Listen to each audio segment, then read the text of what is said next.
नमस्कार साथियों। बहुत से साहब लोगों ने हमें मैसेज किया है कि पीएमएस स्कॉलरशिप कैसे भरेंगे। तो आज पीएमएस स्कॉलरशिप के बारे में हम आपको जानकारी देंगे और कैसे उसको अप्लाई करेंगे इसके बारे में जानकारी देंगे। तो ये जो है, जो पीएमएस स्कॉलरशिप है, इसमें जो बॉयज़ के लिए 30,000 रुपये मिलता है और गर्ल्स के लिए 36,000 रुपये मिलता है, पर ईयर मिलता है। जितने भी साल आपका एजुकेशन है, एक एक लिस्ट जारी हुई है कोर्स और डिग्री डिप्लोमा की। वो लिस्ट भी मैं आपके साथ शेयर कर दूंगा, तो आप लोग देख के भरिए। उस लिस्ट में उस कोर्स का नाम है जो आप कर रहे हैं, तभी आप अप्लाई करिए, अदरवाइज अप्लाई ना करें। और उसमें एक चीज़ें ज़रूरी हैं जो आप ध्यान रखिए, हाई स्कूल इंटर में 60% होना चाहिए, तभी आप अप्लाई करें। और दूसरा क्या है, इसमें जो लिस्ट बनती है, ऑल इंडिया बेस पे लिस्ट बनती है। 5,500 जो है कैंडिडेट इसमें लिए जाते हैं। उन्हीं को 5,500 लोगों को ही स्कॉलरशिप दिया जाता है। जो टॉप रहते हैं उनको स्कॉलरशिप मिलता है, बाकियों को नहीं मिलता है। तो आप लोग इन चीज़ों का ध्यान रखें। जो साहब लोग हैं जिनके बच्चे फर्स्ट ईयर में नहीं भर पाए हैं और वो सेकेंड ईयर चल रहा है, तो वो अपना नॉर्मल सीए का क्लेम भर सकते हैं, जो कि 12,000 रुपये पर ईयर मिल जाएगा। सिर्फ ग्रेजुएशन के लिए ही सीए को आप भर सकते हैं। बाकी 12th तक तो भरते ही हैं सीए। लेकिन अगर आपने पीएमएस स्कॉलरशिप नहीं भर पाया है फर्स्ट ईयर में और आपका सेकेंड ईयर थर्ड ईयर चल रहा है, तो आप नॉर्मल सीए में भर सकते हैं उसको। और दूसरा क्या है, अगर आपको एनेक्सर चाहिए तो एनेक्सर आप हमें व्हाट्सएप के माध्यम से मांग सकते हैं, सेल्फ डिक्लेरेशन मांग सकते हैं। और हमारे चैनल को जरूर सब्सक्राइब कर लें, जिससे कि जो भी जानकारी हो तो आप सभी तक पहुंचती रहे। और लोगों के साथ भी शेयर कर दें ताकि सभी लोगों को ये जानकारी मिल जाए। तो चलिए देखते हैं लैपटॉप के माध्यम से कि पीएमएस स्कॉलरशिप को कैसे अप्लाई करना है। साथियों, हम आ गए हैं डेस्कटॉप की स्क्रीन पे। तो अभी देखते हैं कि सबसे पहले क्या करना है। जिन जिन साहब लोगों के पास अगर पहले से रजिस्ट्रेशन हो रखा है और पहले से उन्होंने सीए या पीएमएस भरा है, तो उनको रजिस्ट्रेशन नहीं करना है, उनको डायरेक्ट लॉगिन करना है। और जो फर्स्ट बार भर रहे हैं, तो उनको सबसे पहले यहाँ पे रजिस्ट्रेशन पे क्लिक करना है। रजिस्ट्रेशन फॉर्म ये खुल जाएगा। यहाँ पे आपने अपना कैटेगरी भरना है, जो भी है आप। और उसके बाद यहाँ फर्स्ट नेम डालना है या मिडिल नेम। अगर मिडिल नेम है तो मिडिल नेम, नहीं तो सरनेम जो लास्ट में होता है वो लिखिएगा। उसके बाद यहाँ सर्विस नंबर डालना है। और आपका यहाँ पे आई कार्ड के लिए यस करना है और आई कार्ड नंबर, यहाँ पे आई कार्ड नंबर लिखना है। उसके बाद आपका ये type of service of X-Men में, ये आप जिसमें भी हैं, आर्मी, नेवी, एयरफोर्स और कोस्ट गार्ड में, किसी में भी जिसमें भी हैं वो सेलेक्ट कीजिए। और आपका क्या रैंक है, यहाँ से आप रैंक भी अपना सिलेक्ट कर सकते हैं। अभी यहाँ मेन चीज़ है ध्यान रखने वाली, आप कौन से स्टेट से हैं, तो यहाँ पे अपना स्टेट सेलेक्ट करिए। उसके बाद सोल्जर बोर्ड आपका कहाँ है, वो आप अपना सोल्जर बोर्ड सेलेक्ट करिए। उसके बाद ये डेट ऑफ बर्थ, आपका अपना डेट ऑफ बर्थ लिखना है। यहाँ पे आपका डेट ऑफ इनरोलमेंट, कब आप भर्ती हुए थे, वो डेट यहाँ लिखनी है। उसके बाद यहाँ पे डिस्चार्ज, कब आप रिटायर हुए। अगर कोई विडो पर्सन या ऑर्फन चाइल्ड भर रहा है, तो यहाँ पे एक्स सर्विसमैन कब एक्सपायर हुए, डेट लिखना है। अगर ऑर्फन चाइल्ड भर रहा है या विडो भर रही है, तो यहाँ पे उनका हस्बैंड का नाम होगा। विडो के लिए यहाँ हस्बैंड का नाम होगा, एक्स सर्विसमैन यहाँ अपना फादर नेम भरेंगे। यहाँ पे एक ईमेल आईडी डालना है और यहाँ पे अपना मोबाइल नंबर। यहाँ पे आपने अपना एड्रेस पूरा भर लेना है। हाउस नंबर नहीं है तो आप 0 कर सकते हैं, बाकी आगे अपना भर सकते हैं। स्टेट अपना सेलेक्ट कर लेना है। बाकी फिर डिस्ट्रिक्ट आ गया आपका, और यहाँ पिन कोड लिख लेना है। उसके बाद यहाँ अकाउंट होल्डर का जो नाम है वो लिखना है, जो आपकी पासबुक में सेम नाम लिखना है। उसके बाद आपने अपना बैंक सेलेक्ट करना है। अगर किसी का एसबीआई और पीएनबी के अलावा दूसरी बैंक में है, तो यहाँ पे अदर करके आप जो है दूसरा बैंक का यहाँ नाम लिख सकते हैं। जैसे मैंने पहले लिखा हुआ है, ऐसे करके आप लिख सकते हैं जो भी आपका बैंक है। उसके बाद ब्रांच का नाम यहाँ हो जाएगा, यहाँ पे आपका अकाउंट नंबर हो जाएगा, यहाँ पे आपका आईएफएससी कोड हो जाएगा, और यहाँ पे ये आपका पेंशनर, नॉन पेंशनर, तो आप किस टाइप के हैं, आप पेंशनर हैं या नॉन पेंशनर। अगर पेंशनर है तो क्लिक करेंगे, यहाँ पे आपका पीपीओ नंबर का ऑप्शन आ जाएगा, यहाँ पे आपने पीपीओ नंबर डालना है। उसके बाद यहाँ पे जो कैप्चा दिया हुआ है वो कैप्चा भरना है और फिर सबमिट कर लेना है। जैसे ही हम सबमिट करेंगे, जो आपने मेल आईडी लिखा है उस मेल आईडी पे एक लिंक चला जाएगा, लिंक होगा, आपने जो है इस पर क्लिक करना है। जैसे ही इस पर क्लिक करोगे तो फिर एक और फिर उसके बाद जैसे ही क्लिक करेंगे आप तो केएसबी की साइट खुल जाएगी। जब केएसबी की साइट खुल जाएगी तो उसके बाद आपको वापस आना है मेल पे, फिर दोबारा रिफ्रेश करना है मेल पे, फिर मेल एक और दूसरा आ जाएगा। जब मेल एक और दूसरा आ जाएगा उसके बाद आपने वहाँ पे देखना है कि आपका एक मेल लिखा होगा, जो आपने यहाँ लिखा है वो मेल लिखा होगा। उसके बाद वहाँ नीचे लिखा होगा क्रिएट पासवर्ड, तो आपने क्रिएट पासवर्ड पे क्लिक करना है। जैसे ही क्रिएट पासवर्ड पे क्लिक करोगे तो नया एक पेज खुल जाएगा, उसमें मांग रहा होगा एंटर पासवर्ड, तो आपने नया एक पासवर्ड बना लेना है और फिर कंफर्म पासवर्ड नीचे लिखना है। उसके बाद नीचे जो अपडेट का ऑप्शन आ रहा होगा वहाँ पे अपडेट करके अपडेट पे क्लिक करना है। उसके बाद अपडेट सक्सेसफुल हो जाएगा। जब अपडेट आपका सक्सेसफुल हो जाएगा तब आप यहाँ पे दोबारा फिर से लॉगिन करेंगे। तो चलिए, हमारे पास पहले से यूजर नेम और आईडी है, हम दोबारा आपको लॉगिन करके दिखा देते हैं। तो हम यहाँ चलते हैं लॉगिन के पेज पे। अब हम यहाँ लिखेंगे अपना यूजर नेम और यहाँ पासवर्ड डालेंगे और ये कैप्चा डाल के लॉगिन करेंगे। जैसे ही लॉगिन करेंगे तो एक हमारे मेल पे ओटीपी आ जाएगा। तो चलिए हम कर लेते हैं पहले लॉगिन। हम यहाँ करेंगे लॉगिन, हमने मेल आईडी अपना और पासवर्ड डाल लिया है, हम करेंगे लॉगिन। जैसे ही लॉगिन करेंगे तो हमारे मेल पे एक ओटीपी चला जाएगा। तो आपने अपना मेल खोलना है और मेल का जो ओटीपी आया है वो ओटीपी लिखना है आपने। मैंने ओटीपी लिख लिया और करेंगे वेरीफाई। जैसे ही हम वेरीफाई करेंगे, ये देखिए हमारी साइट खुल चुकी है, जो हमारा लॉगिन है वो हो चुका है। ये मैंने 3 बार सीए ले लिया है, जो हमें पेमेंट आ चुका है। अब हम करेंगे न्यू एप्लीकेशन पे क्लिक। अब यहाँ पे हमने ये सारी स्कीम जो है चल रही है केएसबी की, तो आपने ये पीएमएसएस का लाभ लेना है, प्रधानमंत्री प्राइम मिनिस्टर स्कॉलरशिप वाला, प्रधानमंत्री स्कॉलरशिप भी कहते हैं हम उसको। तो अब यहाँ देखिए ये पेज खुल जाएगा, तो आपने ये पेज भरना है। सबसे पहले जिसका हम भर रहे हैं फॉर्म, फर्स्ट फॉर्म जो है एक्स सर्विसमैन के नाम होगा। अब ये जो फॉर्म लॉगिन करने के बाद खुलेगा ये स्टूडेंट के नाम भरा जाएगा। तो चलिए हम देख लेते हैं यहाँ पे क्या क्या भरना है। तो यहाँ पे सबसे पहले आपने फोटो अपलोड करनी है, जो स्टूडेंट का हम फॉर्म भर रहे हैं। तो यहाँ से चूज फाइल करेंगे और जैसे ही फाइल पे हम लोकेशन पे चले जाएंगे, जैसे हम करके दिखा देते हैं आपको। यहाँ पे हम कोई भी अपना फोटो जो रहेगा वो फोटो सेलेक्ट कर लेंगे और अपलोड पे क्लिक कर देंगे। जैसे अपलोड पे क्लिक करेंगे तो यहाँ हमारी फोटो आ जाएगी। उसके बाद हमने यहाँ पे सिलेक्ट करना हम किसका फॉर्म भर रहे हैं।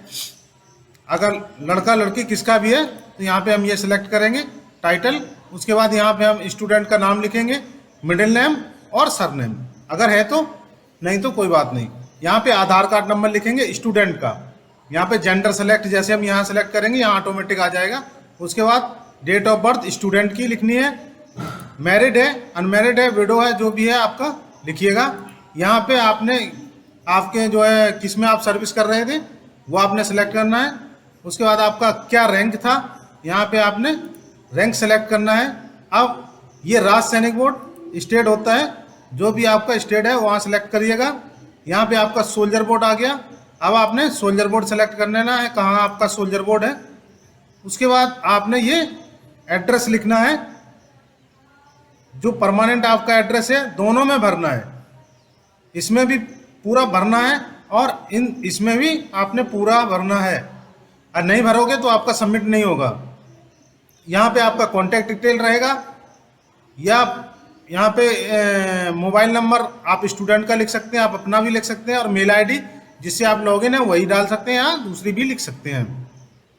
उसके बाद यहाँ सेव का ऑप्शन है, सेव करेंगे तो ये आपका ऊपर का डाटा पूरा सेव हो जाएगा। उसके बाद आपने यहाँ देखना है एक्स सर्विसमैन कैटेगरी। कैटेगरी क्या है आपकी, तो वो आप सेलेक्ट करिएगा। एक जो फॉर्म है जो सोल्जर बोर्ड से साइन होता है, उसमें कैटेगरी आपकी लिखी होती है, तो आप वहाँ से अपना देख के लिख सकते हैं। यहाँ पे आपका सर्विस नंबर आ जाएगा। अगर विडो पर्सन भर रहे हैं या ऑर्फन चाइल्ड भर रहे हैं तो यहाँ पे डेट कब एक्सपायर हुआ है, एक्स सर्विसमैन, यहाँ पे डेट वो लिखनी है। यहाँ पे जो पीपीओ नंबर है, पीपीओ नंबर डालना है। और ये आप किस समय भर रहे हैं, आप 12th जब आपने पास किया है तब भर रहे हैं, या डिप्लोमा कोई कर लिया है उसके बाद भर रहे हैं, या ग्रेजुएशन कर लिया है उसके बाद भर रहे हैं। ज़्यादातर लोग 12th पास ही उसके बाद ही भर लेते हैं, तो अपने हिसाब से भर लीजिए। उसके बाद आपने जो ये 12th पास किया है किस सन में किया है यहाँ पे लिखना है। उसके बाद आपका जो टोटल मार्क है, कितने नंबर का आपका पेपर था 12th का, जैसे लगभग 12th का यूपी में 500 का होता है तो 500 लिख दीजिए। उसके बाद आपको टोटल आपको कितने नंबर मिले हैं यूपी इंटरमीडिएट में, तो जैसे आपको जो है समझ लीजिए 400 अगर मिले हैं तो 400 हम भर देंगे। 440 भर दिया है। जैसे हम इंटर करेंगे तो यहाँ ऑटोमेटिक आपका डिटेक्ट कर लेगा कि कितने % आपका नंबर बन रहा है। यहाँ पे आपने कहीं से और से स्कॉलर लिया है या नहीं लिया है ये भरना है। यहाँ पे आपने कोर्स डिग्री डिप्लोमा जो भी आप कर रहे हैं यहाँ पे जितने भी दिए हैं आपका इनमें होना चाहिए लिस्ट में। इस लिस्ट में नाम नहीं है तो फिर आप मिलना मुश्किल है, ठीक है। तो अपना आप सेलेक्ट करके भरिएगा। कोई भी एक हम भर लेते हैं, जैसे हम बीएससी नर्सिंग का भर लेते हैं। तो बीएससी नर्सिंग जैसे मैंने डाला तो यहाँ पे साल ऑटोमेटिक आ जाएगा कि कितने साल का ये कोर्स है। तो इतने साल का, ये 4 साल का है, 4 सेमेस्टर होते हैं इसमें, तो ये जो है आ गया आपका। अब ये आपने कब आपने एडमिशन लिया है तो यहाँ पे आपने एडमिशन का डेट लिखना है। और ये आपका यहाँ पे आपने वो डेट लिखनी है जो आपका कब से कोर्स आपका क्लास जो भी है वो शुरू हो रहा है। जैसे कि जो एनेक्सर है कॉलेज और इंस्टीट्यूट वाला, उसमें आपका लिखा होगा, कॉलेज आपको लिख के देता है तो उसमें आप देख के लिख सकते हैं, ज़्यादा ढूंढने की जरूरत नहीं पड़ेगी आपको। और अप्रोक्स आपका कब खत्म हो रहा है, कोई डेट फिक्स नहीं होते। यहाँ पे आपका जैसे जुलाई में खत्म होगा, 4 साल का है तो 4 साल जब भी आपके पूरे हो जाते हैं वो डेट आपने यहाँ पे लिख देनी है। उसके बाद आगे आइए, यहाँ पे आपने स्कूल का कॉलेज का जो भी है नाम लिखना है। उसके बाद यहाँ एड्रेस लिखना है। आप मतलब रेगुलर हैं या जो है प्राइवेट पढ़ रहे हैं तो यहाँ पे वो जो है आपने लिखना है। अब यहाँ पे देखिए आपका जो बैंक अकाउंट है वो आधार से लिंक होना चाहिए, तो यहाँ पे क्लिक करना है। और यहाँ पे अपना अकाउंट होल्डर स्टूडेंट का ध्यान रखिए, यहाँ स्टूडेंट का ही अकाउंट लगाना है, क्योंकि जो पैसा आता है वो स्टूडेंट के ही अकाउंट में आता है। तो आपने यहाँ पे स्टूडेंट का नाम लिखना है। उसके बाद यहाँ पे आपने बैंक सेलेक्ट करनी है। अगर आपका इसमें कोई भी और अदर बैंक इनमें से SBI PNB में नहीं है तो आप अदर सेलेक्ट करेंगे। जैसे ही अदर सेलेक्ट करेंगे तो यहाँ और ऑप्शन लिखने के लिए आ जाएगा, तो यहाँ पे टाइप करके लिख सकते हैं। उसके बाद ब्रांच का जो नेम है वो लिखेंगे, यहाँ पे अपना अकाउंट नंबर लिखेंगे और यहाँ IFSC कोड डालेंगे। और उसके बाद अब आप यहाँ देख लीजिए, ये है आपका जो एनेक्सर 1 है जो आपका सोल्जर बोर्ड से साइन होता है, उसको यहाँ पे अपलोड करना है। उसके बाद आपने जो एनेक्सर 2 है जो कॉलेज से आपका साइन होता है, वो एनेक्सर 2 आपने यहाँ पे अपलोड करना है। और एनेक्सर जो 3 है जो आपका बैंक मैनेजर साइन करके देता है वो एनेक्सर 3 है, यहाँ पे लिखा भी है एनेक्सर 3, तो यहाँ पे एनेक्सर 3 को अपलोड करना है। यहाँ पे आपने हाई स्कूल का मार्कशीट अपलोड करना है। उसके बाद हमने 12th वहाँ पास किया है, 12th लिखा है तो यहाँ पे 12th का मार्कशीट अपलोड करना है। अगर आपने कोई और कोर्स लिखा है तो यहाँ पे ये भी देख लीजिए, graduation marksheet for first and second semester all, जो जितने भी हैं आपके सेमेस्टर, उसका आपने कॉपी यहाँ पे अपलोड करना है। जो आपने क्लास अभी लास्ट ईयर पास किया है उसका। ये फर्स्ट पेज जो है, और स्टूडेंट का बैंक पासबुक अपलोड करना है या चेकबुक हो वो अपलोड करना है। यहाँ पे आपका पार्ट ऑर्डर का कॉपी भी चलेगा। ये आपका एक्स सर्विसमैन का PPO या आइडेंटिटी कार्ड होता है, ओरिजिनल स्कैन करके आपने अपलोड करना है। उसके बाद यहाँ पे स्टूडेंट का आधार कार्ड दोनों तरफ अपलोड करना है स्कैन करके। यहाँ पे एक सेल्फ डिक्लेरेशन होगा कि मैंने और कहीं से स्कॉलरशिप नहीं लिया है। ये यहाँ पे अगर स्कॉलरशिप आपको कहीं और से ले रहे हैं तो फिर आप मत भरिए, आपको एक ही जगह से स्कॉलरशिप मिलेगा। और ये सेल्फ सर्टिफिकेट अगर आपके पास नहीं है तो आप हमसे मांग सकते हैं व्हाट्सएप के माध्यम से। तो आप हमें मैसेज कर सकते हैं, नंबर हमारा हमेशा डिस्क्रिप्शन में रहता है, तो आप वहाँ से हमारा मोबाइल नंबर नोट करके हमसे ये सेल्फ सर्टिफिकेट मांग सकते हैं। और ये सबको लागू नहीं होता है, अगर जिसको लागू भी है वो अपना यहाँ पे अपलोड कर सकता है।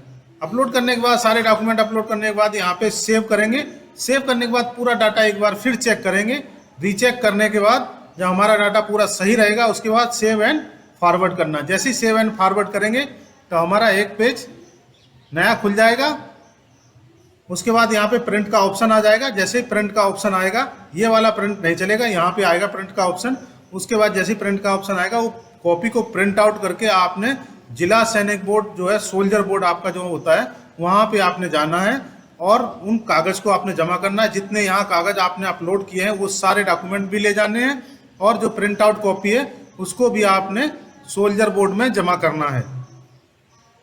तो इस प्रकार आप अपना जो है पीएमएस स्कॉलरशिप भर सकते हैं। आप लोगों को हमारी जानकारी कैसी लगी ज़रूर बताइएगा। और अगर किसी को किसी भी प्रकार की कोई भी समस्या आती है तो आप हमारे दिए गए व्हाट्सएप नंबर पे मैसेज कर सकते हैं या इमरजेंसी है तो कॉल भी कर सकते हैं। लेकिन कॉल आप तभी करिए जब ज़्यादा ज़रूरी है, क्योंकि मैं भी काम करता रहता हूँ तो ज़्यादातर मैं अटेंड नहीं कर पाता हूँ। तो आप मैसेज कर सकते हैं, व्हाट्सएप पे मैसेज कर दीजिए, हम आपको ज़रूर बता देंगे। और दूसरा क्या है, आप लोग जो है, मैं नंबर दे रहा हूं तो आप लोग बिल्कुल एक मैसेज एक टाइम में ही कीजिए। आप लोग, मैं एक का जवाब दे पाता हूं और दूसरा मैसेज आप फटाक से डाल देते हैं, तो प्लीज़ ऐसा मत कीजिए। सिर्फ एक बार मैं एक ही मैसेज का जवाब दे पाऊंगा। ज़्यादा आप मैसेज करोगे तो मेरे पास कम से कम 300-400 लोगों के मैसेज डेली आते हैं और मैं डेली जवाब देता हूँ। मेरे को कम से कम 2-3 घंटे लग जाते हैं इसके जवाब देने के लिए। तो प्लीज़ एक मैसेज एक बार में ही पूछें, बार बार मैसेज ना डालें। बार बार मैसेज डालना है तो अगले दिन डालें ताकि हमें जवाब देने में आपको आसानी हो जाए। तो आप लोगों से निवेदन है कि आप लोग जितने भी नए व्यूअर्स हैं उन लोगों से निवेदन है कि आप लोग हमारा चैनल को जरूर सब्सक्राइब कर लें और लोगों के साथ शेयर कर दें ताकि जो उन लोगों को भी ये जानकारी मिल जाए और अपना क्लेम भर सकें। आज के लिए इतना ही, फिर मिलेंगे नई जानकारी के साथ। नमस्कार।